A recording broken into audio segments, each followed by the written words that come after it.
testing. Is this thing on? What's up, YouTube? Phil, show them how big you've gotten. Show them how big you've gotten since the last time you were on, huh? Today, I was just, you know, making some videos for my TikTok, and I realized I have this footage that has been sitting on my camera since, I don't know, September, and I haven't made the video yet. So I thought today is the perfect day to make the video. I went on a girls trip to Sayulita, Mexico. So much fun. And I was filming little clips throughout the entire trip to make a how to stay healthier on a vacation video for you guys, but I never did. So here we are. Let's do it right now. So we just arrived in Sayulita, and I thought I would show you guys the place. I'm super jet lagged. We have been traveling for over 12 hours to get here, but this place is insane. So I'm gonna take you up there.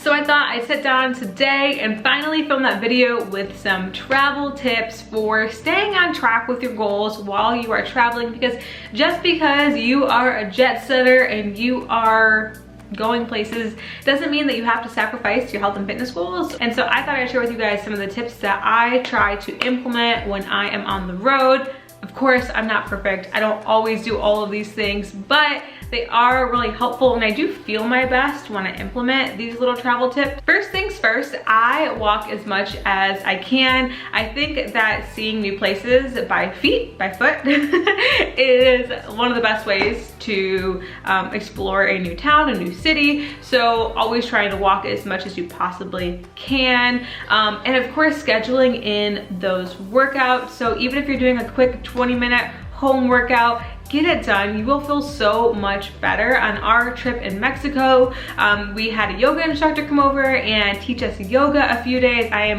definitely not a yogi, but it's so fun to, you know, roll out the mat, get that really good yoga workout in. We also streamed cardio workouts, or luckily we had kettlebells at the Airbnb, which was totally random but totally awesome. So we did some workouts with the kettlebells. We made sure to get some sort of movement in the morning before we went out and explored the town and ate all the good things, because you just feel so much more full of life when you hit that workout first thing in the morning. Am I right, or am I right? Okay, let's talk about food. So first I want to talk about the things that you can 100% control. You can control the snacks that you are bringing with you.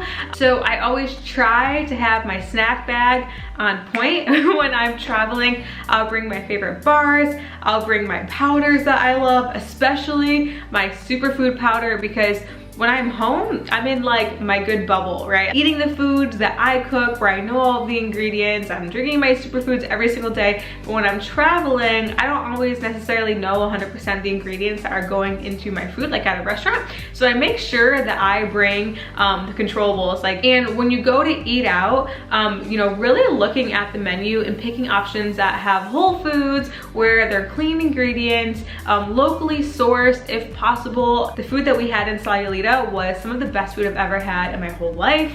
I still have dreams about it. It was that freaking good. It was so fresh. It was so, I don't even know, so well seasoned and delicious, and I want some more food from Mexico. But anyways, another tip too when it comes to what you're eating is look at the menu beforehand. This didn't really apply to us because Wi-Fi was spotty, very limited when we were in Mexico.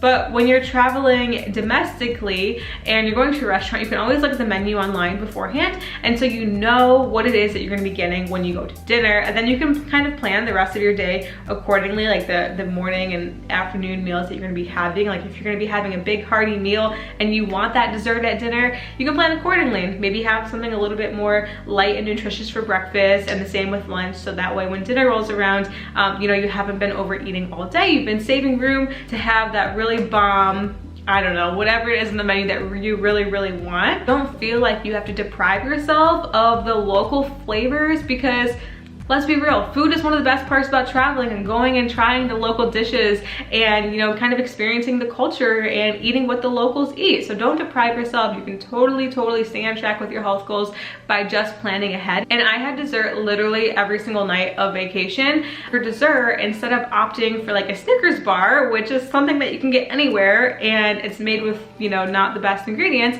we went to the same chocolate shop pretty much every night because it was that good. But the ingredients were so wholesome and natural, and you could just tell that you were eating like a real chocolate bar instead of, you know, like a Twix where it's not all real ingredients.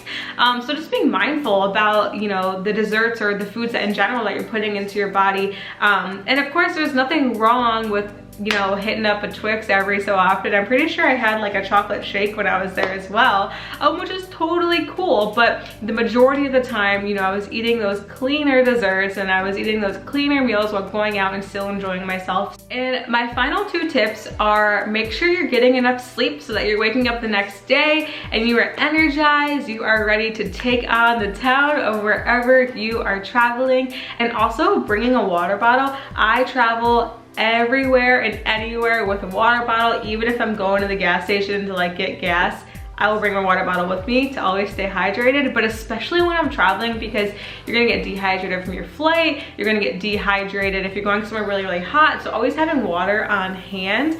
Plus you're using less plastic because you're not buying water bottles, and you're saving money because you're not buying water bottles. But I always pack my water bottle, just throw it in my bag or my purse or whatever it is that I'm carrying out and about for the day. Then you always have it on you. And if you have a hydro flask, it's always cold. You don't have to worry about it getting warm and gross. For me personally, I don't like warm water. I don't even like room temperature water. It's gotta be ice cold. So my hydro flask comes everywhere with me. But those are my tips for you guys. I hope that was helpful. If you're not already, hit me on Insta. I'll pop my Insta handle right here, and on TikTok, which has been my latest obsession. I've been TikToking my booty off because it's so fun. So follow me over there. I'll pop up my TikTok username right here, and I will see you guys in the next one. Thanks for tuning in. Don't forget to give this a thumbs up and subscribe so you don't miss my next video. And if you have any suggestions too for future YouTube videos, don't hesitate to either comment below or slide into my DMs on Instagram. But I hope you have a beautiful day. Thank you so much for tuning in, and I'll catch you guys later.